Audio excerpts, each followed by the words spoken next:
Assalamualaikum warahmatullahi wabarakatuh.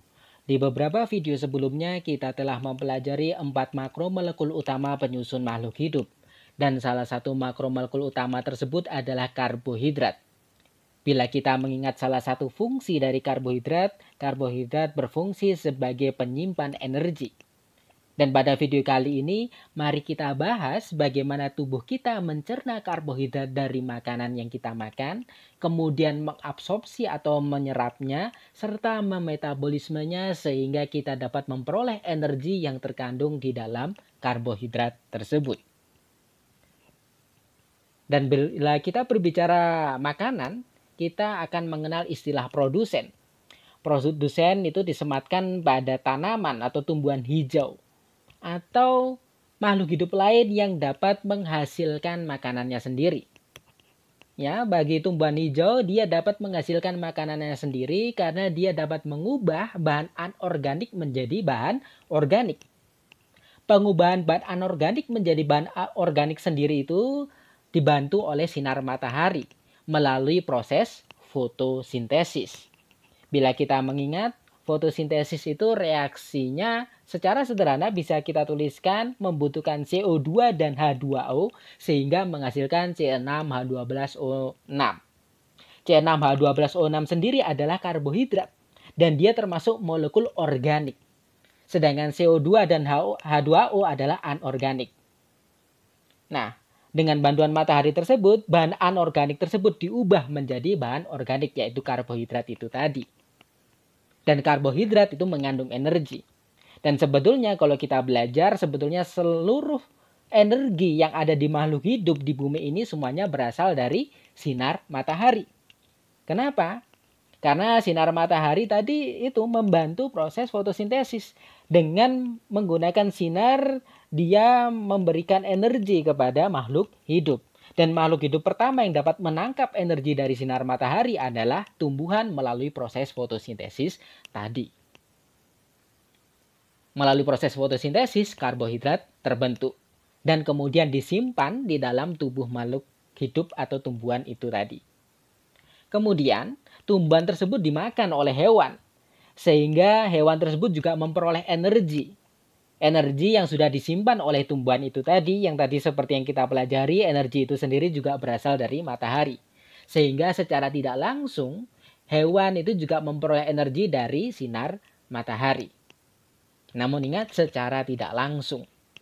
Ya, jadinya melalui proses memakan tumbuhan, dia akhirnya mendapatkan energi yang dibutuhkan untuk melangsungkan kehidupannya. Begitu juga manusia. Ketika kita memakan nasi, kita akan memperoleh karbohidrat. Dan karbohidrat tersebut menjadi sumber energi kita. Kenapa? Karena di dalam sel, karbohidrat itu kemudian dipecah dan akan menghasilkan energi melalui proses metabolisme. Dan ketika kita belajar metabolisme, kita akan sering menjumpai molekul yang dikenal sebagai adenosin trifosfat atau ATP. ATP merupakan molekul yang mengandung energi tinggi. Dan ATP ini merupakan molekul utama yang dihasilkan ketika metabolisme karbohidrat terjadi di dalam sel tubuh kita. Nanti akan kita bahas sedikit bagaimana metabolisme itu terjadi. Dan di video lainnya kita akan bahas secara lebih mendalam lagi. Dan berbicara terkait makanan tadi, khususnya makanan yang mengandung karbohidrat, misalkan nasi. Ketika kita makan, tentunya nasi tersebut kita masukkan ke dalam mulut kita. Dan di dalam mulut kita ada air liur. Air liur itu berasal dari salivary gland atau kelenjar ludah. Nah, di dalam air liur tersebut mengandung salah satu enzim utama yaitu alfa amilase yang dikenal juga sebagai alfa amilase saliva karena berasal dari kelenjar saliva. Nah, karbohidrat yang ada di makanan yang kita makan dan kita masukkan ke dalam mulut kita tadi akan dicerna dengan bantuan enzim alfa amilase ini. Sehingga karbohidrat tersebut akan dipecah menjadi karbohidrat yang lebih sederhana. Yaitu menjadi polisakarida, dekstrin, sukrosa, laktosa, dan maltosa. Ingat, karbohidrat itu polisakarida, polimer. polimer itu tersusun atas monomer-monomer berulang. Ya, monomer itu gula sederhana. Misalkan glukosa dan sebagainya. Nah, ketika dua monomer bergabung menjadi disakarida. Dan ketika membentuk rantai yang lebih panjang dikenal sebagai polisakarida. Nah, nasi itu mengandung amilum. Dia termasuk polisakarida. Ketika bertemu amilase, dia akan dipecah menjadi polisakarida yang lebih pendek. Kemudian dia juga bisa dipecah menjadi dekstrin. Dekstrin ini kelompok polisakarida hasil hidrolisis dari amilum yang sudah bertemu dengan amilase. Kemudian juga bisa menghasilkan sukrosa, laktosa, dan maltosa. Tergantung karbohidrat yang kita masukkan ke dalam mulut kita. Kemudian karbohidrat yang telah dicerna oleh amilase tersebut akan masuk ke lambung. Karena amilase itu peka terhadap pH dan kita ketahui pH di lambung itu sangat rendah karena ada asam lambung, maka amilase akan tidak bekerja lagi. Karena dia bisa rusak karena pH-nya terlalu rendah. Namun ketika dia sudah masuk ke usus halus ya, intestin, di sana dia akan bertemu enzim amilase lain yaitu alfa amilase pankreas. Kenapa dinamakan alfa amilase pankreas? Karena yang menghasilkan alfa amilase ini adalah pankreas.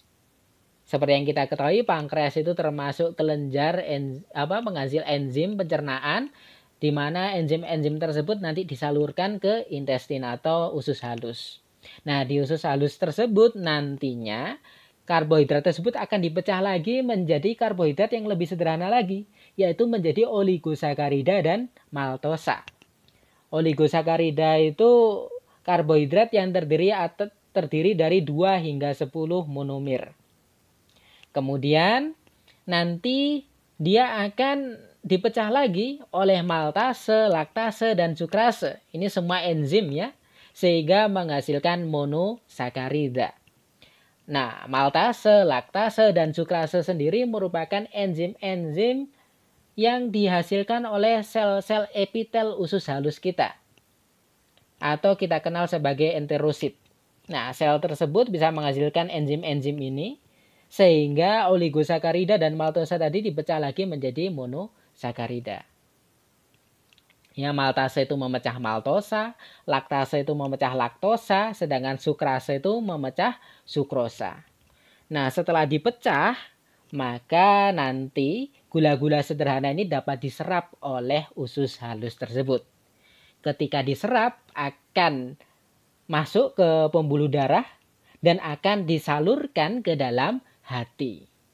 Nah, di hati inilah nanti terjadi proses, ada yang dilanjutkan lagi ke pembuluh darah, kemudian beredar ke tubuh, ada juga gula yang kemudian disimpan ke dalam hati tersebut. Ketika gula diedarkan ke dalam tubuh, maka nanti ada beberapa atau seluruh sel di tubuh kita akan menangkap gula tersebut. Insulin yang beredar di dalam darah kita juga akan memberikan sinyal pada sel-sel di dalam tubuh kita untuk menangkap darah yang beredar di dalam tubuh tadi. Seperti yang kita pelajari sebelumnya, setelah masuk ke usus halus, dia akan dipecah menjadi monosakarida, kemudian masuk ke pembuluh darah, kemudian ke hati, kemudian diedarkan ke seluruh tubuh. Sehingga yang beredar ini adalah monosakarida. Nah, salah satu monosakarida utama yang beredar adalah glukosa. Nah, glukosa ini nanti akan masuk ke dalam sel-sel tubuh kita. Tentunya akan melewati membran sel terlebih dahulu. Dan setelah memasuki sel melalui membran sel, dia akan memasuki sitoplasma. Dan di sitoplasma ini terjadi peristiwa yang dinamakan glikolisis. Nah, glikolisis ini merupakan tahapan metabolisme pertama dari karbohidrat. Sehingga nanti akan menghasilkan pirufat. Pirufat ini nanti akan mengalami metabolisme lebih lanjut. Ada 2 kemungkinan. Ketika oksigen terbatas atau tidak ada, maka dia akan mengalami fermentasi anaerob. Bisa menghasilkan etanol, laktat, atau produk lainnya. Namun ketika tersedia oksigen, maka pirufat ini akan dioksidasi menjadi asetil-CoA dan masuk ke dalam mitokondria. Dan di dalam mitokondria inilah nanti akan terjadi siklus yang kita kenal sebagai siklus Krebs atau juga dikenal sebagai siklus asam sitrat. Ketika glikolisis akan menghasilkan ATP. Ketika terjadi siklus asam sitrat juga akan menghasilkan ATP. Dan itulah merupakan metabolisme karbohidrat. Apakah berhenti sampai situ? Tidak. Nah, bila kita lihat di bagian ini, glikolisis hanya menghasilkan 2 ATP. Siklus Krebs juga hanya menghasilkan 2 ATP. ATP ini terlalu sedikit. Maka bagaimana caranya tubuh memperoleh banyak ATP? Bisa kita lihat, selain ATP ternyata pada glikolisis juga menghasilkan NADH. Pada saat pirufat diubah menjadi asetil-CoA, dia juga menghasilkan NADH. Pada siklus Krebs dia juga menghasilkan NADH dan juga FADH. Nah, NADH dan FADH ini nanti akan melalui proses lebih lanjut di dalam mitokondria, lebih tepatnya di membran dari mitokondria tersebut, dan peristiwa tersebut kita kenal sebagai peristiwa fosforilisasi oksidatif. Nah, pada peristiwa fosforilasi oksidatif ini terjadi transport elektron.